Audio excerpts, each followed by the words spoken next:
ओम श्री गुरुवे नमः। सबके हृदय में चैतन्य स्वरूप से विराजमान परम कृपालु परमात्मा को प्रणाम करता हुआ आप सभी दिव्य आत्माओं को सप्रेम जय गुरुदेव। परम कृपालु परमात्मा की कृपा से, संत महात्माओं की कृपा से, हमारे पूर्वजों के कृपा से, आशीर्वाद से और हमारे पुरुषार्थ, हमारे सत्कर्मों के माध्यम से हम बहुत ही आनंद की अनुभूति के साथ यशस्वी जीवन जी रहे होंगे, ऐसी मैं अपेक्षा व्यक्त करता हूँ, ऐसी कामना करता हूँ। और हमेशा जो करुणा ना करनारा तारी करुणा न कोई पार न थी, ऐसे जो करुणामयी परमात्मा हैं उनकी सदैव आप सबके ऊपर कृपा दृष्टि बनी रही होगी। आप सुरक्षित होंगे, आप व्यवस्थित होंगे और इस आपदा में, कोरोना के इस प्रभाव में आप अपने आप को बचा रहे होंगे और सारे नियमों का पालन करते हुए आप सब लोग सुरक्षित होंगे, ऐसी मैं कामना करता हूँ। बहुत ज़रूरी है इस समय में संयम को धारण करना, धैर्य को धारण करना, नियमों का पालन करना और सारी चीज़ें मैं बार बार नहीं कहूँगा, बस याद करा रहा था आपको कि इन परिस्थितियों में हमें संभालना है खुद को, औरों को, अपने शरीर को भी और अपने मन को भी।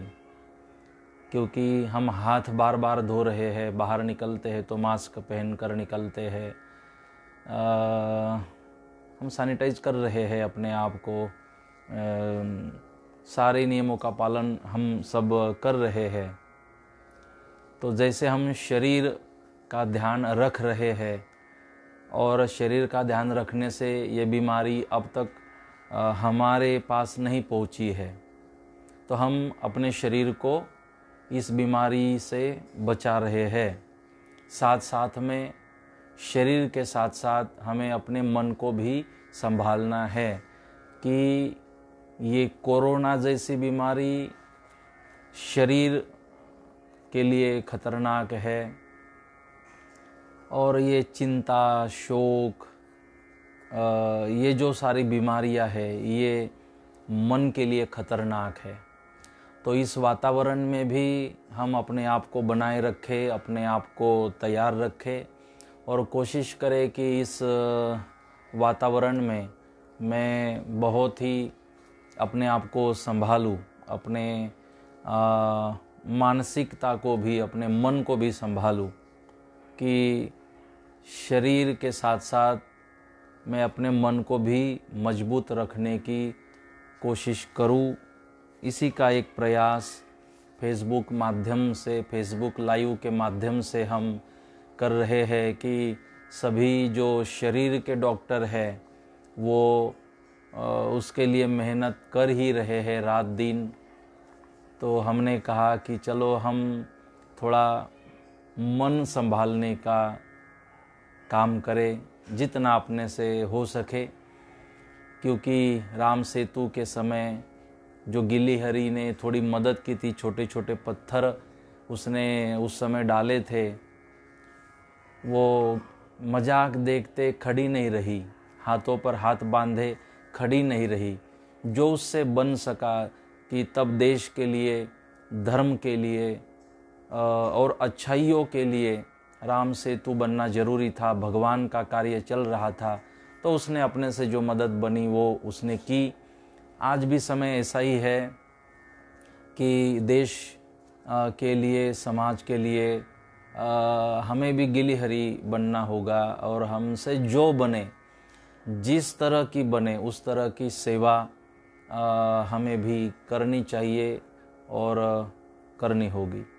तो इसी का एक प्रयास है। मेरे पास जो अच्छा भगवान ने मुझे दिया है, जिसे कहते गॉड गिफ्ट, जो मुझे भगवान ने कुछ अच्छाइयाँ दी है, मैं इस देश के लिए और समाज के लिए उसका उपयोग करता रहूं। शायद ये मेरे लिए भगवान की सर्वश्रेष्ठ आराधना है और उपासना है। कि मुझे जो अच्छा दिया है, जो मिला है मुझे अच्छा, मैं प्राप्त कर पाया हूँ भगवान की कृपा से, तो उन अच्छाइयों का उपयोग मैं अपने देश समाज के लिए करूँ, खास करके ऐसे समय में जब मेरे देश और समाज को, देशवासियों को उसकी ज़रूरत हो। तो जो मेरे पास अच्छा गुरु कृपा से, भगवान की कृपा से है, मैं उसका उपयोग आज ऐसे समय में देश और समाज के लिए दे रहा हूँ। कहने का तात्पर्य है कि सबके पास अलग वैरायटी है, सबकी अलग अलग सबकी क्षमताएं है, क्वालिटी सबकी अलग है। मेरे पास ये वक्तृत्व होगा तो किसी और के पास कुछ अलग कलाएं है, क्षमताएं है। तो जो भी अच्छाइयाँ हमारे अंदर है उसे हम औरों को देने की कोशिश करें। मुझे पता है कि देश और समाज ऐसे समय खाली उपदेश, प्रवचन, ये ज्ञान की बातों से नहीं सब कुछ होता, लेकिन सब कुछ में एक ज्ञान की बातें हैं, मन को संभालने वाली बातें हैं। तो सेवा भी ज़रूरी है, ये प्रवचन भी ज़रूरी है, ये जो भी कार्य चल रहा है। वैसे तो मैं मानता हूँ ऐसे समय में हमने अपने आप को संभालना भी ज़रूरी है, वो भी एक देश सेवा है। तो जो अपने से बन पाए वो सेवाएं हम सब लोग करते रहे और अपने ऊपर प्रेशर ना आने दे और अपने अच्छाइयों को बांटते रहे। तो जैसे कल हमने चर्चा की थी कि थोड़ा आहार के बारे में मैंने चर्चा की थी, और आहार में भी वेज नॉन वेज के बारे में थोड़ा मैंने प्रकाश डालने की कोशिश की थी। मैंने उसके ऊपर अपने विचारों को रखने की कोशिश की थी। तो मैंने तो कहा था उन लोगों के लिए जो इसको समझना चाहते हैं। वैसे मुझे जो सुन रहे हैं लगभग इसमें कोई ऐसा व्यक्ति नहीं होगा जो नॉनवेज खाता है। तो सात्विकता के लिए हमें वेजिटेरियन रहना ज़रूरी है। उसका जैसा खावे अन्न वैसा होवे मन, जैसी हमारा खून तो जो हम भोजन करते हैं उससे बनता है। तो और जो खून जैसे होगा, जैसा असर खून में होगा, वैसा फिर उसका प्रभाव अपने मन पर, विचारों पर बनता है। तो मैंने अपने कुछ भाव रखने की कल मैंने कोशिश की है। तो मन और ज्ञान के माध्यम से, क्योंकि हमें ज्ञान सुनना है, हमें उसे याद रखना है, जीवन में उतारने की कोशिश करनी है, तो जितनी सात्विकता होगी, जितनी पात्रता को पहले हमें निर्माण करना पड़ेगा, फिर जाके ये सारी बातें ध्यान से सुन सकते हैं, याद रह सकती है और जीवन में फिर इसे हम उतार सकते हैं, इसका परिणाम हो सकता है। तो इसीलिए सात्विकता के लिए सारे नियम हैं। हमारी पात्रता पहले बननी चाहिए इसके लिए। तो मन और ज्ञान का जो 12वां श्लोक है उसमें से 2 पंक्तियों की चर्चा हमने की। विषय वासना पर हरे जे जानते, तेने श्री हरि वहाला परमान, जेनु मन गुरु नर चरणे रमे, तेने अतिशय अन्न नवगमे। हमने कल इस बात के ऊपर परसों हमने चर्चा की थी कि जिसका मन सद्गुरुदेव के चरणों में लग जाता है, और चरणों के एक अपने आप में विशेष महिमा है, संपूर्ण ऊर्जा संतों की अपने चरणों में रहती है और उनका चरण स्पर्श, उनको प्रणाम करना, इसका मतलब है कि सद्गुरुदेव के प्रणाम का अर्थ ये है कि मैंने अपने अहंकार को उनके चरणों में धर देना, मैंने अपने दुर्गुणों को उनके चरणों में त्याग देना, छोड़ देना। इसको कहते हैं गुरु का दर्शन और सद्गुरुदेव का दर्शन। क्योंकि प्रणाम का अर्थ यही है कि मैं अपने दुर्गुणों को त्याग दूं, प्रणाम। नहीं तो फिर हम गुरुदेव के चरणों को प्रणाम करते रहे और दुर्गुणों को वैसे ही हम जीवन में धारण करते रहे, तो प्रणाम का कोई नमस्कार का कोई महत्व नहीं रह जाता।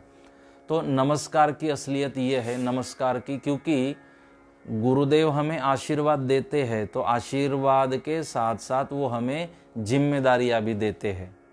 आशीर्वाद देना मतलब जिम्मेदारी देना, तो वो आपको आशीर्वाद दे रहे हैं ना, तो आशीर्वाद के साथ वो आपको, हमको वो जिम्मेदारी भी देते हैं। बहुत आसान है प्रणाम कर लेना, बहुत आसान है फूल माला पहना देना, लेकिन आप फूल माला अगर पहना रहे हो, आप अगर किसी को गुरु मानते हो, किसी संत में श्रद्धा रखते हो, उसको प्रणाम करते हो, तो आपकी जिम्मेदारी बढ़ती है ना, उसकी तो बढ़ती ही बढ़ती है। जिसका प्रणाम करते हैं उसकी तो बढ़ती ही बढ़ती है। और कोई हमें प्रणाम कर रहा है तो मुझे इस प्रणाम के, आदर सम्मान के काबिल बने रहना चाहिए, या जिस कारण से लोग मुझे संत बोलते हैं, गुरु बोलते हैं, प्रणाम करते हैं, तो मैंने जिन कारणों से मुझे गुरु माना या संत माना या प्रणाम किया, मेरी रिस्पेक्ट हो रही है, तो उन कारणों को अब मुझे बनाए रखना होगा। ये जिसको नमस्कार किया उसकी जिम्मेदारी है, उसको समझनी चाहिए। और जो प्रणाम करते हैं तो उनकी भी जिम्मेदारी बढ़ती है कि मैं किसी संत में, गुरु में, धर्म में मानता हूँ, मैंने किसी के सामने अपने मस्तक को झुकाया है, तो नहीं, मैं गलत काम नहीं कर सकता। मैं फिर किसी को प्रणाम करता हूँ, संत को, गुरु को, मैं शराब नहीं पी सकता, मैं गुटखा नहीं खा सकता, तम्बाकू नहीं खा सकता, मैं मांस नहीं खा सकता, मैं मांसाहार नहीं कर सकता। तो अपनी भी तो जिम्मेदारी बढ़ती है। नहीं तो मुंह में राम बगल में छुरी। या तो गुरुदेव की जय जयकार हो रही है, गुरुदेव की जय और ये सारी चीज़ें, लेकिन अगर आचरण में हमारे नहीं है तो फिर बात नहीं बनती। तो यही एक सारांश है मेरी इन बातों का कि हमारी कथनी और करनी जब तक एक नहीं होती, कथनी और करनी से हम जब तक नेक नहीं बनते, तब तक हम भगवान को प्रिय नहीं हो सकते। इसीलिए बहुत ही सीधी बात है सारांश की। हमारे यहाँ महाराष्ट्र में कहा जाता है, जो आवड तो सर्वाना तोची आवडे देवाला, कि जो सबको प्रिय हो जाता है ना, वो भगवान को प्रिय होता है। ये तो हमें पहले सबका प्रिय बनना पड़ेगा। हमें जीव जंतुओं का प्रिय बनना पड़ेगा, हमें प्राणियों का प्रिय बनना पड़ेगा, हमें परिवार का प्रिय बनना पड़ेगा, हमें सबका प्रिय। यहाँ लोग आपको पसंद ना करते हो तो भगवान कैसे पसंद कर सकते? यहाँ लोग आपके साथ बैठना पसंद न करें, आपके साथ बात करना न पसंद करे, आपके शब्दों को पसंद ना करे, आपके व्यवहार को पसंद ना करे, आपके सोच को पसंद ना करे, तो कैसे भगवान हमें, साधारण व्यक्ति हमें पसंद करने तैयार नहीं है तो भगवान कब हमें पसंद करेगा? हम साधारण व्यक्ति को, व्यक्ति तो छोड़ो, साधारण अपने माँ बाप या अपने पुत्र या तो अपना परिवार, हम इनको पसंद नहीं आ रहे हैं। इनको, जिनको जन्म दिया या जिन्होंने हमें जन्म दिया, तो परिवार को हम प्रभावित नहीं कर पाए, उनको नहीं जीत पाए, तो फिर कैसे भगवान को जीत सकते हैं हम? इनके तो प्रिय बने। तो शास्त्र यही है, आप पहले सबका प्रिय बनने की कोशिश करो, अपने आप को डेवलप करो, अपने आप को पात्र बनवाओ। और सबका प्रिय बनने के लिए क्या करना है? दुर्गुणों को छोड़ देना है, न चुगली लगानी, न निंदा करनी, न ईर्ष्या करनी, न कोई गलत शब्द कहना है। तो इन बातों को हम अगर त्याग देते हैं तो मैं मानता हूँ कि फिर हम सबके प्रिय बन सकते हैं, या तो तब भगवान के हम प्रिय बन सकते हैं। तो इसीलिए ये ज्ञान की बातें हैं और हमारा ये संवाद है, हमारी ये चर्चा है। तीसरी पंक्ति में सद्गुरु भगवान कह रहे हैं कि जेने एक हरि वहाला करिया, तेने रिद्धि सिद्धि भोग पर हरिया। कि जेने एक हरि वहाला करिया, कि जिसने बस एक भगवान को अपना बना लिया, फिर तेने रिद्धि सिद्धि भोग पर हरिया, फिर रिद्धि सिद्धि भोग पर हरिया, फिर छोड़ दिया उसने सब कुछ। क्योंकि जेने एक हरि वहाला करिया, कि जिसने भगवान को अपना बना दिया, जो भगवान को अपना बनाने में सफल हो गए, फिर ये रिद्धि सिद्धि भोग ये सारा पर हरिया, फिर वो सारा उसे फीका लगने लग जाता है, फिर उसमें उसका मन नहीं अटकता। तो इसलिए जरूरी है कि हम भगवान को अपना बनाएं। जैसे कि संत मीराबाई, मेरो तो गिरधर गोपाल दूसरो न कोई, कि बस मेरे एक गिरधर गोपाल है। जैसे गोपाल से लगन लगी तो वो चांदी का महल और सारी जो व्यवस्थाएं थी वो तो राजघराने में थी, वो सारा फीका लगने लगा ना। रिद्धि सिद्धि भोग पर हरिये, तो रिद्धि सिद्धि और भोग उसने छोड़ दिया, अब ये मेरे काम का नहीं है। तो वो कब फीका लगने लगा बाई मीरा को, जब उसकी भगवान में आस्था निर्माण हुई। तो जेने एक हरि वहाला करिया, बस जिसने एक भगवान को अपना बनाया। जैसे गुजराती में एक बहुत बढ़िया लाइन कही जाती है, लगनी लागी रे शामड़िया तारा नामनी रे, लगनी लागी रे शामड़िया तारा नामनी रे, बीजी वाली न लागे के बात, लगनी लागी रे शामड़िया तारा नामनी रे। लगनी लागे रे शामड़िया तारा नामनी रे, कि हे शामड़िया कृष्ण, हे परमात्मा, लगनी लागी रे श्यामड़िया तारा नाम ने, कि भगवान हमें अब लगन लगी है आपके नाम की। बीजी भाली न लागे एक बात, कि अब दूसरी कोई बात हमें प्रिय नहीं लगती है। दूसरी बात मैं आपको समझाऊं कि जब इन भौतिक सुखों से मन हट जाए तो समझना अब धीरे धीरे भगवान की ओर मन आकर्षित हो रहा है। क्योंकि जैसे मन भगवान की ओर आकर्षित होता है या भगवान के प्रति मन में प्रेम का निर्माण होता है, वैसे इन भोगों से, ये जो भौतिक सुख है, इससे मन अपने आप हटना शुरू हो जाता है।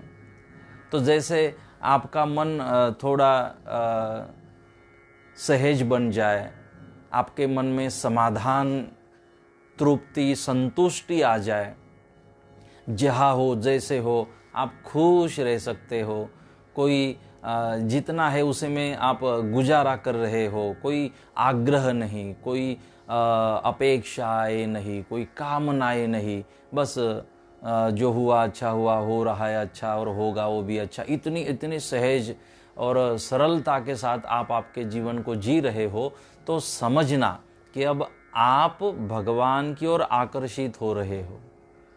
यह आकर्षण का परिणाम है कि अब आप जी पा रहे हो। जैसे दीपक जलने से अंधेरा अपने आप निकल जाता है, समाप्त हो जाता है, उसी तरह जैसे दीपक जलेगा भगवान के प्रेम का, ये सारा जो अंधकार है वो अपने आप हटने लग जाएगा। इसीलिए ये तो हो गया कंचन बेन, नाव कीजिए हरिना नामनी अने साचा ते भरीए भार, पवन जो चले प्रेम का तो सदगुरु उतारे पार। आ थई गયું છે કંચનબેન, કિશોરભાઈ, ये आ थई गયું છે, હવે બીજું કંઈક નવું આપો। तो इस तरह से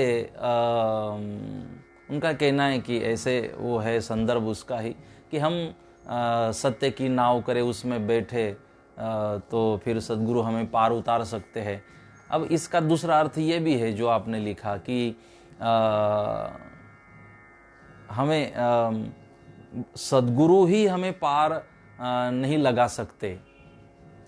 पहली जिम्मेदारी तो हमारी है कि हम सत्य की नाव में बैठे, हमारा कर्म है सत्य की नाव में बैठना, और सत्य की नाव में बैठने के बाद सद्गुरुदेव की जिम्मेदारी है पार लगाना। तो पहले हमारा कार्य है, हमारी जिम्मेदारी, हम सत्य की नाव में बैठे, फिर वो हमें किनारे ले जा सकते हैं, पार उतार सकते हैं। तो मेरे कहने का भाव ये है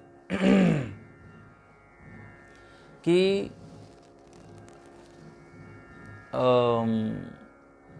हम कोशिश करें कि भगवान के प्रति आकर्षण हो जाए। तो ये तब होगा जब हम भौतिक सुखों से फिर अपने मन को धीरे धीरे हटाने की कोशिश करेंगे। तो सद्गुरु भगवान कह रहे हैं कि बस एक भगवान को अपना बना लो, बाकी सब अपने आप होगा। जैसे आप पीने वालों की चर्चा आज पूरा दिन सुन रहे हो, इतनी भीड़ और इतना सब ये चल रहा है ना, पीने वालों का उत्सव चल रहा है, मेला लगा हुआ है पीने वालों का, जैसे दुकानें खुली।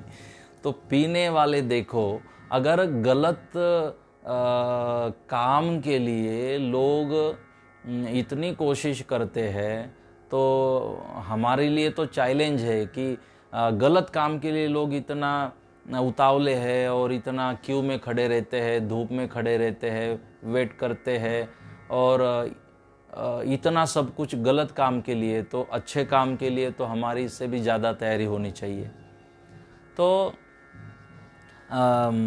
इसके जैसे शराबी है कोई, शराब पीने के बाद अपने आप वो आगे का सारा कार्यक्रम करने लग जाता है।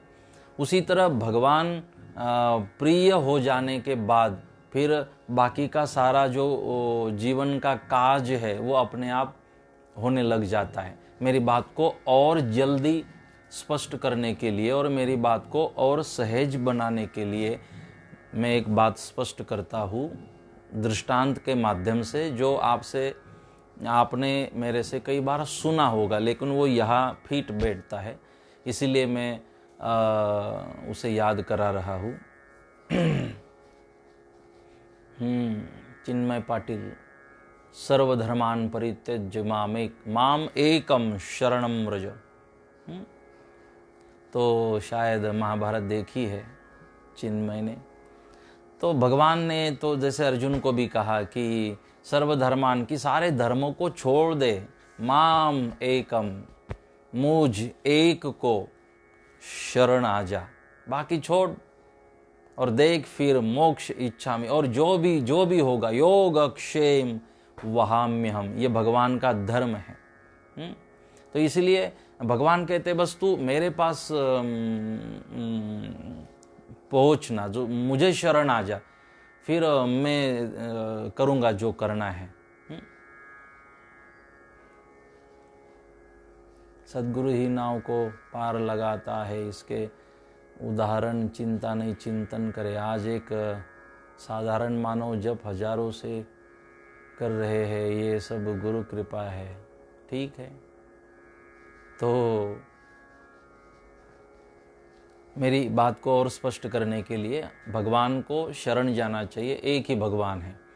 महाभारत को मैं स्मरण करूँ तो बहुत इसके जो उदाहरण हैं ना, दृष्टांत महाभारत में बहुत मिलते हैं।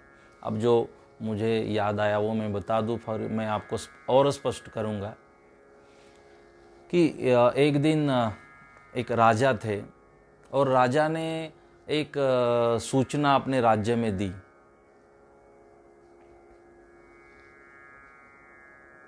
एक राजा ने अपने राज्य में सूचना दी कि कल सुबह जब राज दरबार जो है, जो राज्य है, उसका दरवाज़ा खुलेगा।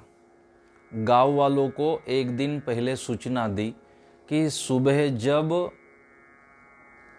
8 बजे दरवाज़ा खुलेगा, तो दरवाज़ा खुलने के बाद जो भी प्रजाजन प्रवेश करेंगे और जहाँ अपना हाथ रख देंगे, वो चीज़ जो है उसकी बन जाएगी, वो उसे मिल जाएगा।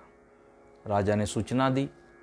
अब गांव वाले सोएंगे थोड़ी, रात भर चिंतन करते रहे, मैं कहाँ हाथ रखूँगा, मैं क्या करूँगा, पहले तो मैं पहुँचूँगा वहाँ पर। जैसे हमारे वीर महापुरुषों को समझा होगा कि कल शराब की दुकान खुलने वाली है, और जैसे वो फिर सोचना उन्होंने चालू कर दिया होगा कि मैं तो इतने बजे खुलने वाली है, मैं तो 1 घंटा पहले जाके बैठ जाऊंगा। बस इसी तरह कुछ इतनी ही ईमानदारी से लोग सोच रहे थे कि कल मैंने क्या करना है। तो रात भर लोग सोए ही नहीं, सोचते रहे कि मैंने कहाँ अपना हाथ रखना है, क्या करना है। हमारा एक साधारण ये स्वभाव है। तो सुबह जैसे 8 बजे का समय हुआ, दरवाज़ा खुला और ऐसी भीड़ हुई, और सब लोग दरवाज़ा खुलते ही जैसे प्रवेश किया तो उस प्रजा ने किसी ने घोड़े पर हाथ रखा। रात भर वो सोच रहे थे ना, मैं तो घोड़े पर, कोई सोच मैं तो ऊंट पर, कोई हाथी पर, जो जहाँ हाथ रखता वो उसका हो जाता। राजा ने नियम दिया था। इस तरह से सारे प्रजाजन आने लगे, कोई कहाँ हाथ रखने लगा, और राजा अपने एक आसन पर बैठे ये सब देख रहे थे कि देखो लोग कितना भाग रहे हैं, कितने उतावले हो रहे हैं, कोई कोई तो पैरों तले आ रहा है।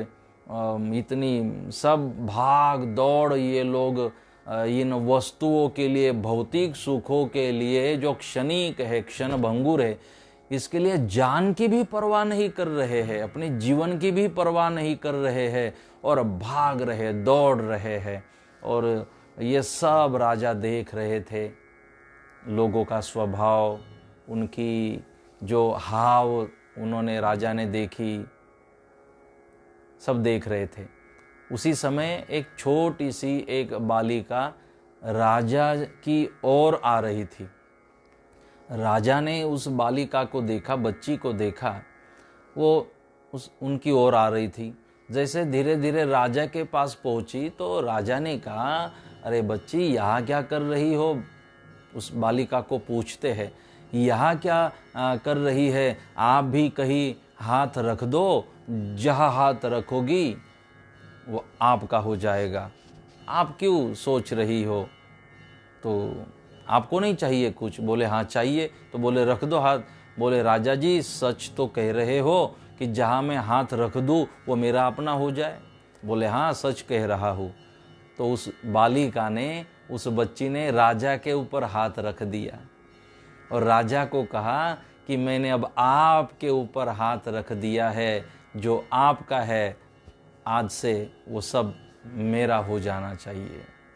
राजा भी खुश हो गए कि ये बात किसी की समझ में नहीं आई, और इस छोटी सी बच्ची ने तो ऐसी जगह हाथ रखा कि सब अपना हो जाए। क्यों अलग घोड़े पर हाथ रख दे, और ऊंट पे हाथ रख दे, हाथी पे हाथ रख दो, आसन पर हाथ रख दो, उस सोने पर, चांदी पर हाथ रख दो। ऐसा क्यों? क्यों नहीं मैं मालिक के ऊपर हाथ रख दूं, ये सारा जिसका है। और एक अकेली चीज को प्राप्त करने से अच्छा होगा कि ये सब जिसका है मैं उसको अपना बना लूं। तो बालिका ने राजा पर हाथ रख दिया, और जो भी राजा का था बालिका का बन गया, और राजा ने नियम के साथ बालिका को वो सब दिया भी। अब एक दृष्टांत था, इसका सिद्धांत ये है कि क्यों हम ये जो छोटी छोटी नासीवंत क्षणिक सुख देने वाली जो चीज़ें हैं, क्यों हम इनकी प्राप्ति की कोशिश करें? क्यों नहीं इनको बनाने वाले को हम अपना बना लें, उसे प्राप्त करने की हम कोशिश करें, वो अपना बन जाए। सब कुछ, सारा कुछ अपना बन सकता है। इसलिए अपनी शक्तियों को इन क्षणिक सुख देने वाली वस्तुओं को संग्रहित करने में मत खर्च करो। अपनी शक्तियों को, जिसने दुनिया बनाई, हमें बनाया, जो शाश्वत है, जो सनातन है, जो अजर है, जो अमर है, जो अविनाशी है, अपनी शक्तियों को उसे अपना बनाने में हम उपयोग करें, तो मैं मानता हूं कि हम जीत पाएंगे, तब हमारी जीत हो सकती है। तो हम भगवान को अपना बनाने की कोशिश करें। जितनी कोशिशें इन सारी चीज़ों में हमारी हो, इसलिए भगवान ने भगवत गीता में कहा कर्तव्यो धर्म संग्रह। हमारा कर्तव्य क्या दिया भगवान ने कि आप धर्म संग्रह करने का कर्तव्य करें, जो संसार करते हुए भी आप कर सकते हो। क्योंकि ये जो धर्म संग्रह होगा ना, ये साथ आएगा, ये आप की कमाई होगी जीवन में। बाकी तो यही हमें छोड़कर जाना है। तो ये कहने का मेरा भाव है, भगवान को अपना बनाओ। हमारे जगदीश मरमपल्ली, आप स्क्रीन पर नाम देख रहे होंगे, जगदीश मरमपल्ली, और उसने प्रोफाइल में फ़ोटो लगाई हुई है वडाली कथा का मंच व्यासपीठ। तो उसने उस व्यासपीठ की फ़ोटो इसलिए लगवाई है क्योंकि वडाली में जो मंच बना था, जो पूरा व्यासपीठ बना था, वो इसी जगदीश मरमपल्ली ने बनाया था, जो अकोला से है। तो उसे भी बहुत बहुत धन्यवाद। बढ़िया वो मंच बनाता है, बढ़िया डिज़ाइन बनाता है। और मेरी अब इस साल जो भी 7-8 कथाएँ हुई कंटिन्यू, उसका लगभग सारी कथाओं का मंच इसी ने अकोला से जगदीश ने बनवाया था। तो मंच बनाते बनाते मंच के साथ जुड़ भी गया जगदीश, तो अच्छी बात है। नहीं तो खाली मंच बनाने में रह जाता, मंच का उपयोग लेना भूल जाता। तो शायद उसने भी सोचा मंच बनाते बनाते मंच पर बैठने वाले पर ही हाथ रख दूं। तो जगदीश को बहुत धन्यवाद, अच्छी बात है, प्रवचन सुनते हो। तो सारांश है कि जेने एक हरि बहाला करिया तेने रिद्धि सिद्धि भोग पर हरिया। फिर उसे किसी चीज़ की न तो ज़रूरत पड़ती है, न कुछ बाकी रह जाता है मिलना। एक अकेले भगवान को अपना बनाने की कोशिश करिए। इस बात को और भी स्पष्ट बनाने के लिए और आपको जल्दी समझने के लिए मैं याद करा दूं कि जब दुर्योधन जाता है भगवान कृष्ण के पास और अर्जुन जाता है, भगवान ने कहा नारायणी सेना या तो कृष्ण, तो अर्जुन कृष्ण को मांगते हैं और नारायणी सेना को लेकर दुर्योधन वहाँ से चला जाता है। नारायणी सेना को नहीं मांगा अर्जुन ने और भगवान को मांगा, जीत गया ना। वहाँ अगर वो डिसीजन गलत होता अर्जुन का तो शायद अर्जुन की जीत नहीं होती थी। तो अर्जुन जीत गए क्योंकि उसने जब चयन करने का समय आया तो भगवान का चयन किया, और भगवान का चयन करने वाला हमेशा जीतता है, उसकी हमेशा विजय होती है। आप बताइए, अगर इस महाभारत में भगवान कृष्ण को अलग कर दो पांडवों से, तो क्या पांडवों की ताकत थी कि जीत सकते थे इतने कुरु सेना के सामने? कहीं भी नहीं। आप हिसाब लगाइए कि भगवान कृष्ण के कारण ही भीष्म का वध अर्जुन कर पाए, भगवान कृष्ण के कारण ही द्रोणाचार्य का वध धृष्टद्युम्न के हाथों हो सका। भगवान कृष्ण थे तो कर्ण के पास एक ऐसा तीर था, जो तीर बस अर्जुन के वध के लिए कर्ण ने प्राप्त किया था। भगवान कृष्ण ने चालाकी से उस तीर को जो अर्जुन के लिए प्राप्त किया था, घटोत्कच भीम के लड़के के ऊपर चलाने के लिए कर्ण को मजबूर किया। उस तीर से घटोत्कच का तो वध हो गया, लेकिन भगवान ने अर्जुन को बचाया। अगर तुम न होते, अगर कृष्ण ना होते, जो आशीर्वाद भीष्म पितामह दुर्योधन की पत्नी को भानुमति को देने वाले थे, अखंड सौभाग्यवती भव, अगर कृष्ण ना होते तो भानुमति की जगह द्रौपदी को अखंड सौभाग्यवती भव का आशीर्वाद मिलने वाला नहीं था। अगर वो आशीर्वाद नहीं मिलता भीष्म पितामह से अखंड सौभाग्यवती भव का, तो अगले दिन पांडव इस पृथ्वी पर दिखाई नहीं देते। ये वचन दिया था वचन भीष्म पितामह का था, जो देने के बाद निभाते थे। आज भी मैंने और आपने अगर प्रतिज्ञा ली तो हम उसे भीष्म नाम लगाते हैं। मेरी भीष्म प्रतिज्ञा है। आज भी प्रतिज्ञाओं को भीष्म का नाम दिया जाता है। उन भीष्म की ये बात थी और प्रतिज्ञा थी खुद की। लेकिन कृष्ण को अलग कर दिया जाए इसमें से, भगवान के चयन करने के नतीजे तो देखो कि कितना कितना भगवान ने ये कार्य किया है और पांडवों को साथ दिया। रात्रि में पांडव तो सो जाते थे, लेकिन मेरे भगवान कान लगाते थे कि दुर्योधन क्या रचना और क्या कपट कर रहा है पांडवों के साथ। मुझे बताइए, अगर मेरे कृष्ण न होते तो लाक्षागृह में, विदुर काका न होते, कृष्ण न होते तो लाक्षागृह से पांडव नहीं बच सकते थे। तो कई ऐसे बातें हैं। 12 वर्षों का जो वनवास था पांडवों के लिए सहज बन गया, क्योंकि कृष्ण भगवान की कृपा थी, मार्गदर्शन था। अज्ञातवास भी सहज बन गया क्योंकि कृष्ण भगवान का मार्गदर्शन था। कृष्ण न होते, द्रौपदी ने कृष्ण को अपना न बनाया होता, तो जब जरूर थी तो कृष्ण मदद करने के लिए, जब वस्त्र हरण हुआ था द्रौपदी का, नहीं आ सकते थे। इसीलिए बस उस भगवान को हम सबको अपना बनाने की कोशिश करते हैं। मेरी इनसे पहचान है, मेरी इनसे पहचान है, मैं उनको जानता हूँ, मैं उनको जानता हूँ, मैं बहुत सबके साथ हम सबको अपना बनाने में इतना व्यस्त रहते हैं जो कभी अपने दुख में काम नहीं आते। हम ऐसे लोगों को अपना समझते हैं, अपना बनाने में पूरे जीवन को समाप्त कर देते हैं, और सबको अपना बनाने में जो साथ छोड़ देने वाले हैं, जो साथ देता है, उसे अपना बनाना हम भूल जाते हैं। हम बनाए, हम सबको अपना बनाए। मैंने तो कई बार आपको कहा कि हम सबको अपना बनाए, लेकिन इसका अर्थ ये तो नहीं होता कि सबको अपना बनाने में हम भगवान को अपना बनाना भूल जाए। नहीं, भगवान सर्वस्व है, भगवान सर्वोपरि है। तो इसलिए भगवान को देखो, भगवान को सारथी बनाया।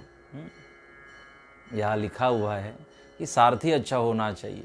भगवान को प्रार्थना की अर्जुन ने कि मेरा सारथी आपको बनना है, आप मेरे सारथी बनोगे तो मुझे पता है कि मैं जीत सकता हूँ। तो अपना सारथी भगवान को बना दीजिए, मतलब कि अपने जीवन की जो डोर है वो भगवान के हाथों में सौंप दीजिए।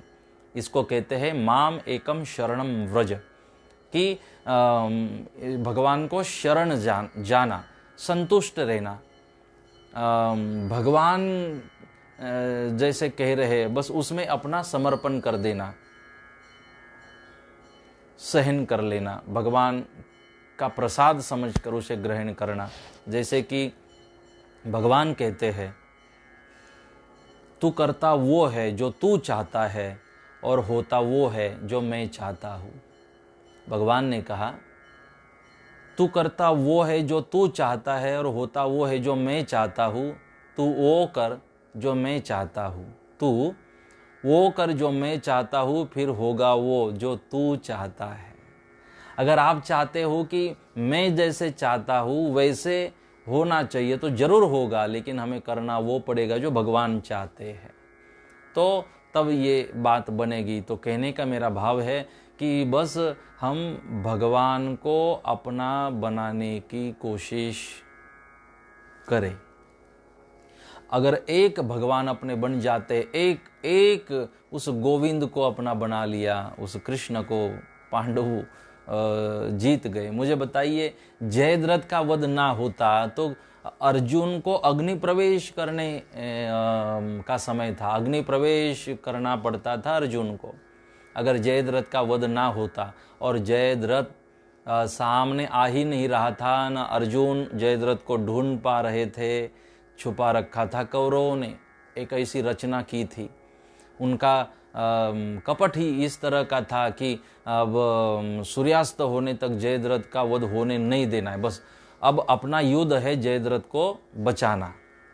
जयद्रथ को बचाने में हम सक्सेस हो गए तो अर्जुन अपने आप मर जाएगा, अर्जुन मर जाएगा, हम युद्ध जीत गए। ये था। लेकिन भगवान ने कितनी लीला की। कि भगवान ने जैसे देखा कि अब ये सामने आ नहीं रहा है तो बादलों को कहा कि सूर्य को थोड़ा ढक लो। जैसे बादलों ने ढक लिया सूरज को, ऐसे लगने लगा सबको कि सूर्यास्त हो गया। और नाचते नाचते जयद्रथ सामने आया कि सूर्यास्त हुआ, मैं अभी तक जिंदा हूँ, अर्जुन अग्नि प्रवेश करो।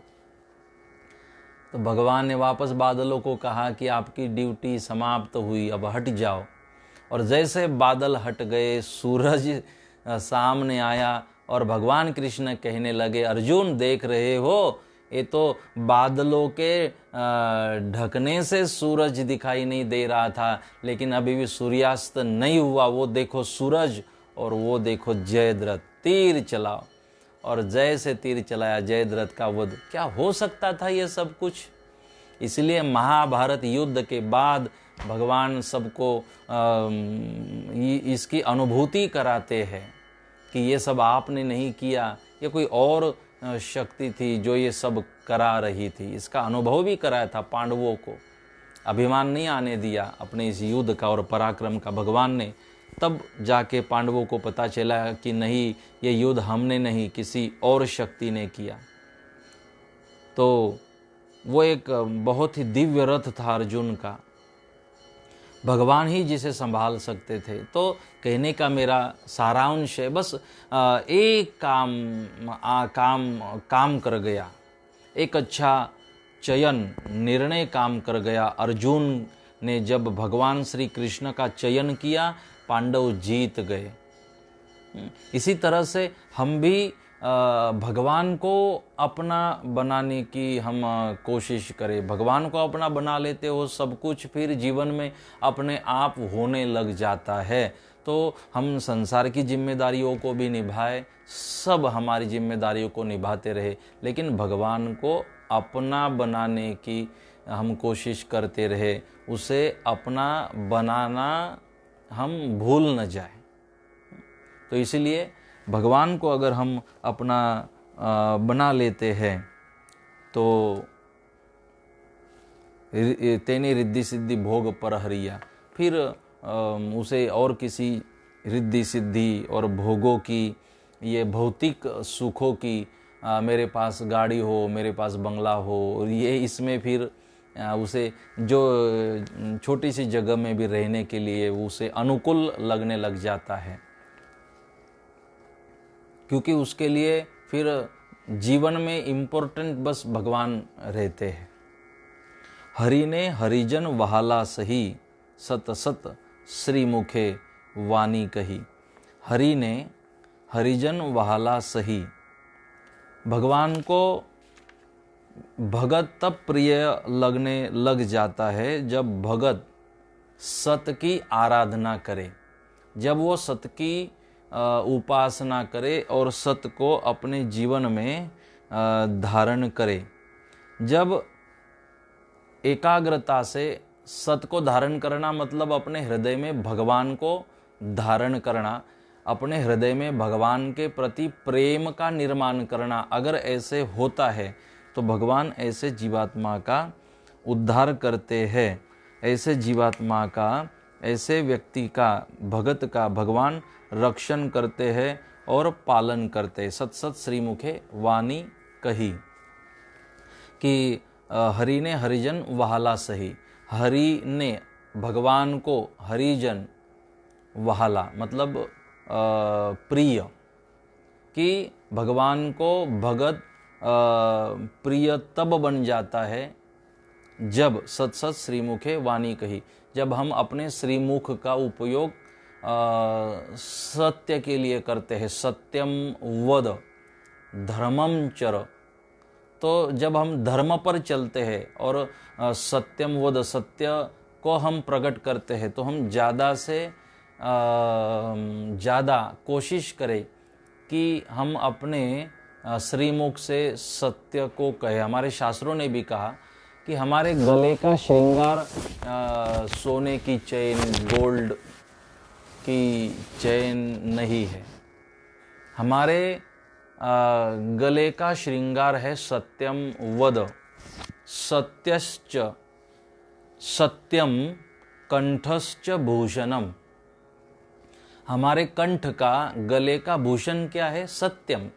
सत्यम कंठश्च भूषणम, हमारे गले का भूषण सत्य है। हम कितनी सोने की माला पहन ले और फिर हम झूठ बोले, कोई महत्व नहीं है। लेकिन हमारे कंठ की शोभा तब बढ़ती है जब हम अपने कंठ से सत्य बोलते हैं। तो सत्य हमारा गहना है गले का, उससे हमारी शोभा बढ़ती है। हमारे कानों की शोभा सोने से नहीं बढ़ती, गहने पहनने से।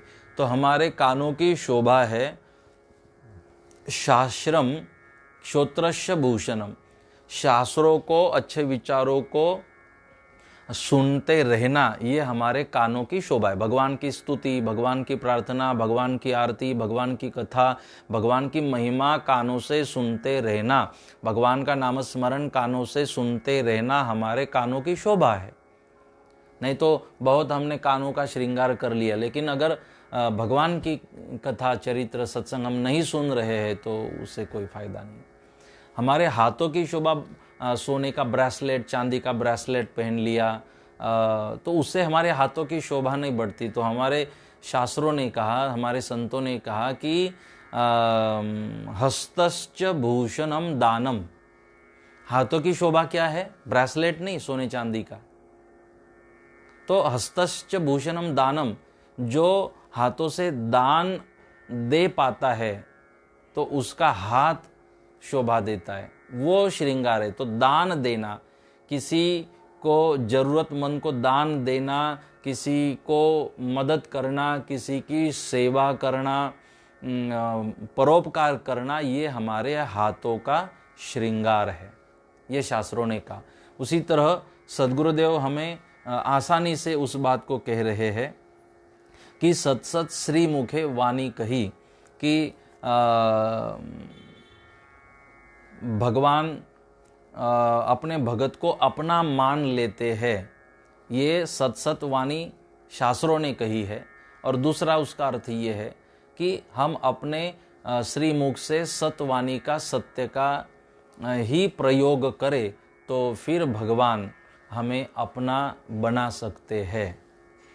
श्रीमुख वाणी ना कहू वचन, सांभलो मुनिवर एके मन, कि श्रीमुख वाणी ना कहू वचन, कि भगवान ने जो भी हमें वचन कहे हैं, जो हमारे शास्त्र, उपनिषद, वेद, पुराण, जो भी हमें वचन कहे गए हैं, तो उन वचनों को एकाग्र मन से हमने सुनने की कोशिश करनी चाहिए।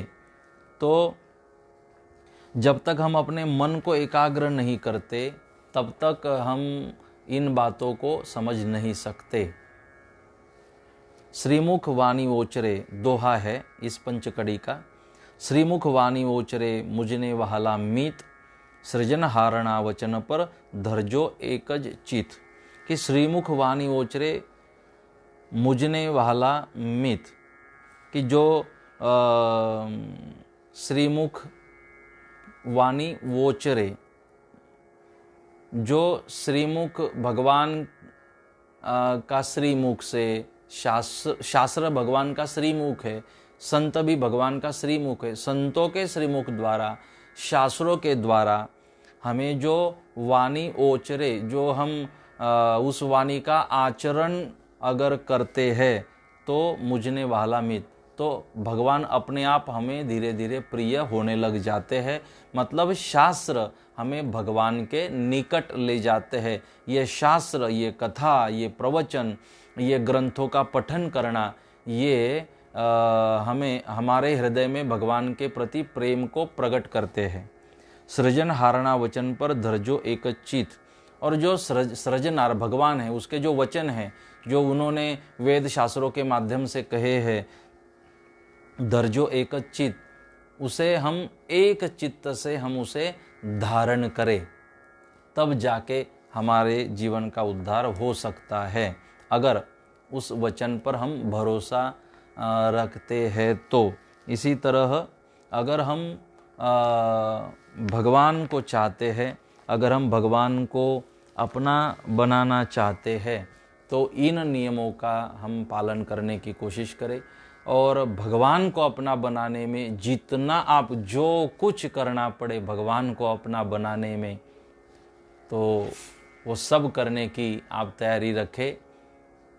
तो उसके लिए जो भी मोल आपको चुकाना पड़े, मैं चाहता हूँ वो मोल चुकाने की कोशिश करना, क्योंकि यहाँ सरदे के होते हैं सौदे, आशिकी इतनी सस्ती नहीं है। ये तो प्रेम की बात है, उधो बंदगी तेरे बस की नहीं है। जब गोपियों को कहा उद्धव जी ने कि क्यों मन लगा रहे हो कृष्ण में, तो यहाँ अपने कार्यों में ध्यान दो, तो गोपियों ने कहा था। और खबरदार कभी अपने आप को गोपी की उपमा देने से पहले गोपियों को समझने की कोशिश करना। हम उनके चरणों के धूलिकण का एक कण भी नहीं है, इसलिए अपने आप को कभी गोपी समझते समय, गोपी कोई स्त्री को नहीं कहा गया, गोपी जो स्त्री भी है और पुरुष को भी गोपी कहा गया। जिसके हृदय में भगवान के प्रेम की भूख है, भगवान के प्राप्ति की भूख है, उसे गोपी कहा गया। जो अपने इंद्रियों से हरि रस ब्रह्म रस को पी रही है, गोपी जो हमेशा पीती रहती है वो गोपी। पीवती स गोपी, जो हमेशा पीती रहती है गोपी, वो गोपी तो क्या पीती है? ब्रह्म रस, हरि रस, प्रेम रस, उसे गोपी कहा गया। तो वो उद्धव को कहने लगी गोपिया कि अरे उद्धव, एक मन कृष्ण में लगाए और एक मन अपने घर में लगाए। हमारे पास कोई 10-20 मन नहीं है कि एक यहाँ लगा दिया घर में, एक खेती में लगा दिया, एक कृष्ण में लगा दिया, एक कहीं और लगा दिया। उद्धव मन न भये 10-20, एक हूँ तो गयो श्याम संग।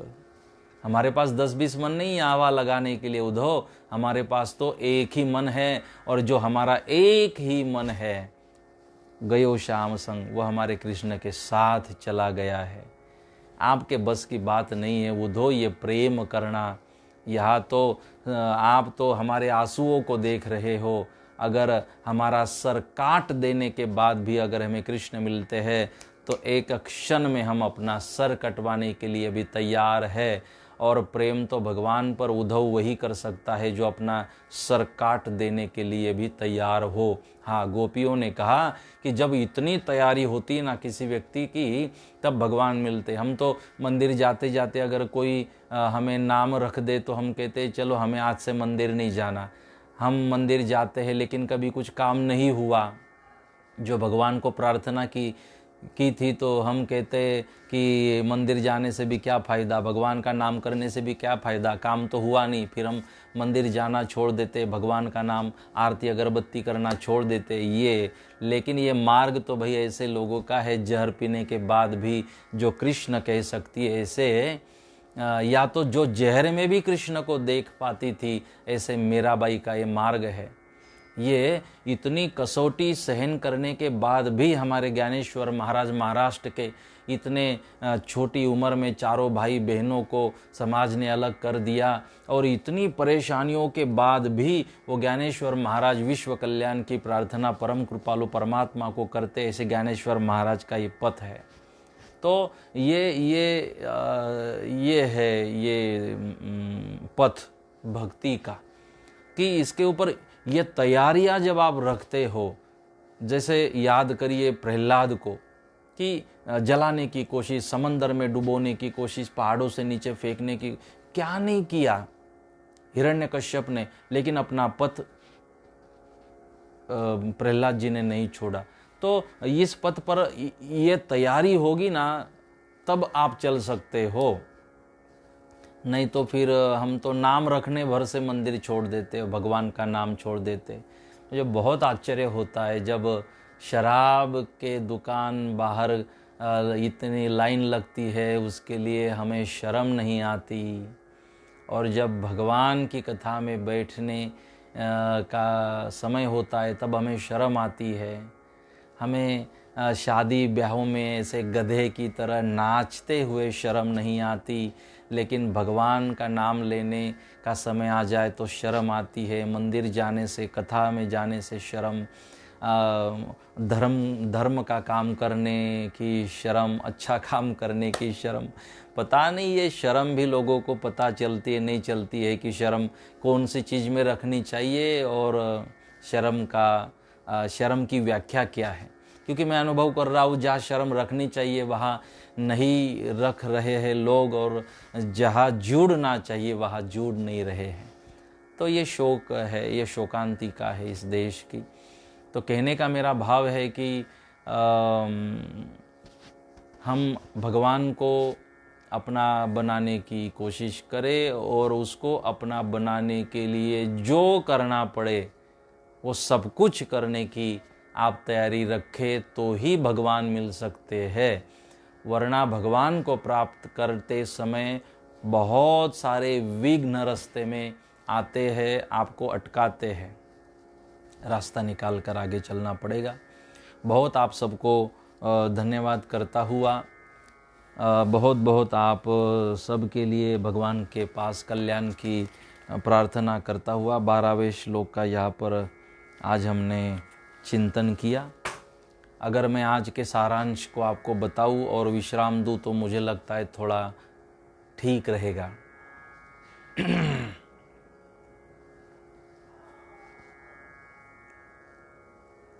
आपने एक कहावत सुनी होगी, जिसकी लाठी उसकी भैंस। तो इस कहावत का सारांश ये है, जिसकी लाठी उसकी भैंस। इस कहावत का सारांश ये है कि एक महात्मा थे, उनके पास एक बढ़िया सी भैंस थी। वो एक दिन उसे चराने के लिए जंगल में ले गए। अब वो भैंस बहुत बढ़िया थी। अब एक दूसरा एक व्यक्ति था, उसने इस भैंस को देखा और जैसे इस भैंस को देखा उसकी नज़र में भैंस आ गई कि अब कुछ भी करके अब इस भैंस को अपन को ले जाना है। जोर जबरदस्ती झगड़ा, ये महात्मा क्या कर लेगा, अभी इस भैंस को तो कैसे भी करके ले जाना है। तो महात्मा के पास गया और कहने लगा कि ये भैंस मैं ले जा रहा हूँ, आप प्रेम से दोगे तो ठीक, नहीं तो ज़बरदस्ती मैंने इस भैंस को ले जाना है। अब महात्मा ने देखा ये तो बहुत ही शरीर से मजबूत लग रहा है और इसके साथ झगड़ा तो नहीं हो सकता, तो अब तो नुकसान होने वाला है। तो महात्मा कहने लगे, भाई चलो ठीक है, आपसे हम झगड़ा नहीं कर सकते, तो आप ले जा सकते हो हमारी भैंस, लेकिन बदले में आप क्या दोगे? बोले क्या चाहिए आपको बदले में? तो महात्मा ने कहा, आपके हाथों में वो लाठी है ना, वो लाठी मुझे इसके बदले में दे दो। अब वो व्यक्ति सोचने लगा कि ये महात्मा ऐसे ही होते हैं। हमने सोचा था महात्माओं को बुद्धि होती है, सोच होती है, होशियार होते हैं, लेकिन ये तो ऐसा ही दिख रहा है, अनपढ़। क्या तो भैंस के बदले में लाठी मांग रहा है। तो उसने सोचा चलो ले लो लाठी। तो साधु को, महात्मा को लाठी दे दी, पंडित जी को। और जैसे फिर उसने भैंस की वो डोरी पकड़ी और दोनों जाने लगे। अब महात्मा भी उसके साथ में जा रहे थे। अब जैसे वो अगले गांव में पहुंचे, उस गांव से जा रहे थे, तब महात्मा ने देखा कि अब गांव में पहुंच गए। वहाँ तो अकेले थे, अब गांव में पहुंच गए और महात्मा ने सोचा कि यहाँ तो बहुत सारे लोग हैं। फिर महात्मा ने झगड़ा करना चालू कर दिया कि देखो ये चोर है और ये मेरी भैंस को लेकर जा रहा है, ये मेरी भैंस है, ये जबरदस्ती मेरे साथ झगड़ा करते हुए भैंस को ले जा रहा है। तो वो व्यक्ति कहने लगा, नहीं नहीं, ये तो मेरी भैंस है और ये झूठ बोल रहा है, ये पंडित, ये महात्मा झूठ बोल रहे हैं, ये भैंस तो मेरी है। और फिर पंडित जी जोर जोर से बोलने लगे, महात्मा जोर जोर से बोलने लगे, नहीं ये मेरी भैंस है, ये ज़बरदस्ती ले जा रहा है। दोनों में झगड़ा हुआ, लोग इकट्ठा होने लगे। गांव के जो मुखिया थे वो मुखिया वहाँ पर आए, बोले क्या झगड़ा हो रहा है? तो दोनों कहने लगे भैंस मेरी है।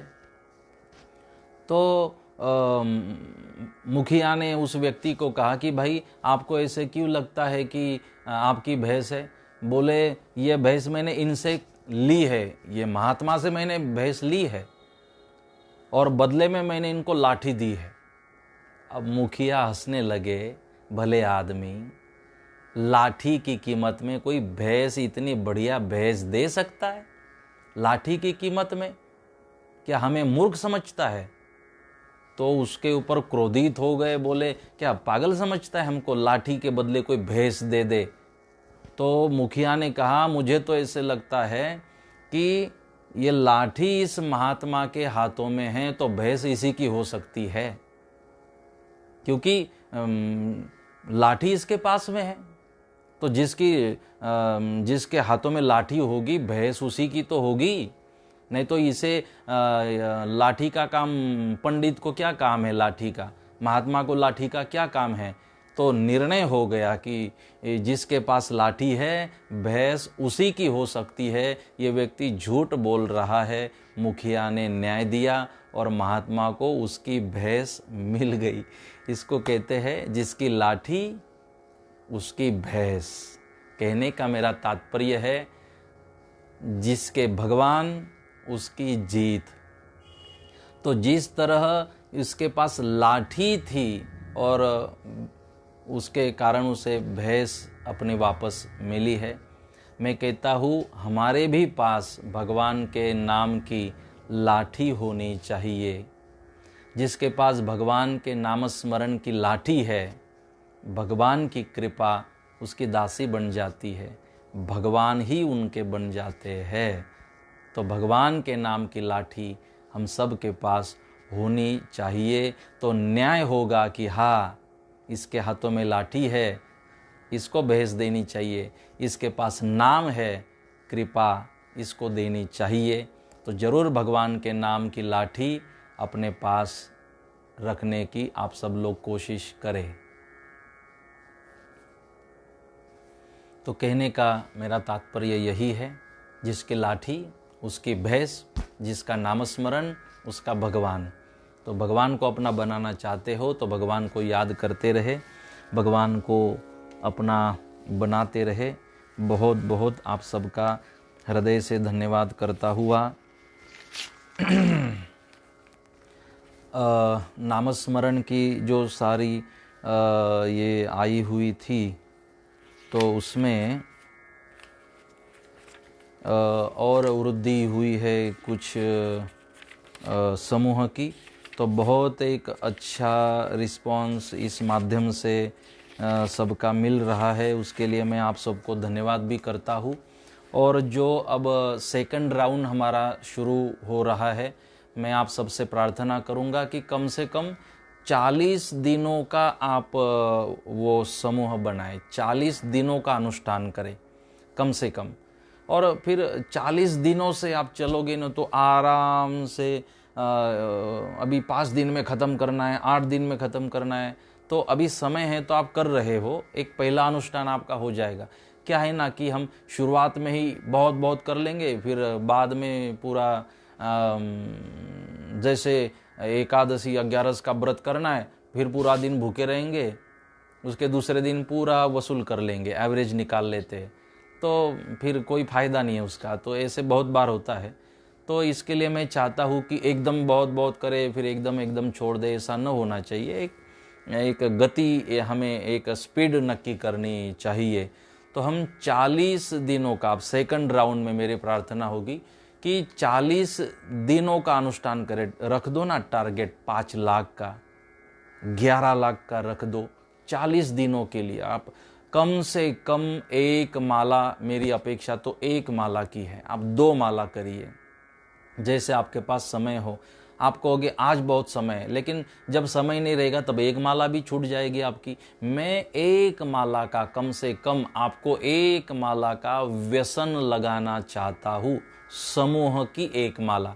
वैसे तो आप करते हो गुरु मंत्र की, लेकिन समूह में एक माला का व्यसन में लगाना चाहता हूँ कि साथ एक माला करें। तो वो मेरी अपेक्षा है 40 दिनों का, सेकंड राउंड में कम से कम 40 दिनों का आप अनुष्ठान करें। तो भाटपोर सतपंथ ग्रुप नंबर 2 से अगला समूह आया है, भाटपोर सूरत से कांति भाई, हमारे भाटपोर से परसोत्तम भाई और कांति भाई उसके मुखिया है, ग्रुप एडमिन। अगला समूह इच्छामुखी सतपंथ मंदिर सूरत से, जिसमें 15 साधक है, और अवाखल से मगन भाई मुखी और सूरत से धर्मेंद्र राणा ग्रुप एडमिन है। महिला भजन मंडली भीमपोर से है, जो समूह में एक मंदिर में बैठकर नाम स्मरण साथ में कर रहे हैं, भीमपोर सूरत से। 43 बहनें उसमें हैं, भीमपोर महिला मंडल। अगला समूह जय दातार परिवार आंतरिकंपा वडाली से, जिसमें डोंबिवली, वडाली, मोडासा, धनसुरा से सारे भाविक है, साधक 15 है, और आंतरिकंपा से मनोज पोकार इसके ग्रुप एडमिन है। अगला समूह अलग धनी गांव दहेगाम 5 माला करेंगे, और दहेगाम से तुलसीदास पटेल इसके ग्रुप एडमिन है। अगला ग्रुप है अजंपा जाप ग्रुप है कोल्हापुर से, तो हमारी नर्मदा बेन और राजेश इसके ग्रुप एडमिन है। अगला समूह नटखट ग्रुप, छोटे बच्चों का नटखट ग्रुप का नाम है, कोल्हापुर से, तो राजेश पटेल उसके ग्रुप एडमिन हैं। अगला समूह देवल ऋषि हरणी बड़ौदा से, तो इसके साधक है 21, और बड़ौदा से हमारे रतन सिंह भाई और श्री धवल भाई इसके ग्रुप एडमिन है। अगला समूह निर्गुण निराकार, गांव है भारत, तो रवजी भाई और भाविका बेन इसके ग्रुप एडमिन है। अगला समूह परिवार दामावास ग्रुप, समूह का नाम है परिवार, और दामावास कंपा से, इसमें साधक 11 है, और सतीश भाई, रमेश भाई और दिनेश भाई इसके ग्रुप एडमिन हैं। अगला समूह आद्य शक्ति, ये आद्य शक्ति समूह अमेरिका यूएसए से, और वहाँ से हमारे यूएसए से राजू भाई इसके ग्रुप एडमिन हैं। ये आज ही मेरे पास ये सारी डिटेल आई है। 40 दिन का इनका अनुष्ठान है, और वहाँ अब उनका जॉब भी शुरू हुआ है अमेरिका में, तो जैसे समय उनको मिलेगा वो माला करेंगे। तो तुलसी चरण अगला समूह हाथीपुरा कंपा से, प्रतिदिन 3 माला करेंगे। 31 साधक इसमें, और हाथीपुरा से प्रवीण भाई मुखी इसके ग्रुप एडमिन हैं। तो इस तरह से ये सारी रचना है। अब तक के नाम मेरे पास आए, अभी भी कुछ नाम मेरे व्हाट्सएप नंबर पे पड़े हैं। मैं धीरे धीरे जैसा समय मिल रहा है, आज मैं 2 घंटा थोड़ा व्यस्त भी था, वहाँ से भागते हुए आया और आपके सामने उपस्थित रहा। तो एक आज मीटिंग थी जो पानी के लिए काम कर रहे, तो यहाँ के एमएलए के साथ आज थोड़ा बैठना था कि किस तरह बरसात से पहले हम उसके ऊपर काम कर सके। इसके लिए आज थोड़ा 2 घंटे के लिए हम साथ में बैठे थे कि ये लॉकडाउन भी चल रहा है, सरकार से मशीनरी मिलना भी मुश्किल है, और किस तरह से हम बरसात से पहले चेक डैम का काम करें जहाँ पानी पर्कुलेट होता है। तो उसके लिए थोड़ी हमारी चर्चा थी कि आगे पहले साल जो किया तो इस साल भी होना चाहिए, किसी भी हालत में होता है तो कोशिश करेंगे, इस बात को लेकर फिर आपके सामने मैं उपस्थित रहा। तो बहुत बहुत आप सबका धन्यवाद करता हुआ 40 दिन का कम से कम हम अनुष्ठान सेकंड राउंड में करें। तो एक अनुष्ठान माना जाता है, 40 जिसको कहते हैं, तो 40 दिन का एक कम से कम अनुष्ठान हम करें, आराम से, प्रेम से और श्रद्धा के साथ हम सब लोग करते रहे। बहुत बहुत आप सबका धन्यवाद। और जो लोग जूम, जो कॉन्फ्रेंस के लिए जूम का उपयोग किया जाता है, आज लाइव क्लासेस के लिए, स्कूल के लिए भी उसका उपयोग कर रहे हैं, जो उसका उपयोग करते हो, तो जो आपके पास मैंने नंबर भेजा है, जो आपने कल डिज़ाइन उसका देखा, तो आप उसके साथ भी लाइव प्रेस कॉन्फ्रेंस में, लाइव उस कॉन्फ्रेंस में आप जुड़ सकते हो। तो बिजनेस टॉक जिसका नाम है विथ जनार्दन महाराज, तो मेरे साथ बिजनेस की थोड़ी बातें होगी। तो मेरे लिए तो ये थोड़ा चैलेंज ही है कि इन बातों को मैं कैसे उनको दे पाऊँगा, लेकिन आया था एक चैलेंज जीवन में, ये भी सब्जेक्ट आया था, तो मैंने कहा चलो इसका भी होमवर्क करते, इसका भी लर्न करते हैं, ये भी सीख लेते हैं। और उसके ऊपर भी बोलने की थोड़ी कोशिश करते हैं। तो आप को बहुत धन्यवाद करता हुआ, परम कृपालु परमात्मा के पास आप सबके मंगल की कामना करता हुआ, जो भजन लिख रहे हैं यूट्यूब में, कथा सुन लेना। कथा में बहुत भजन आते हैं, उसमें से एक भजन आज के लिए सुन लेना। आज थोड़ी आवाज़ भी थकी हुई है, तो कल शाम तक 6 बजे के लिए आपको सप्रेम जय गुरुदेव। भगवान को प्रार्थना आपके साथ रहे, आप सुरक्षित रहे और आप आपका सेहत का ध्यान रखेंगे, ऐसे अपेक्षा रखता हुआ कल मिलते वापस शाम को 6 बजे। तब तक के लिए आप सबको सप्रेम जय गुरुदेव और शुभ रात्रि।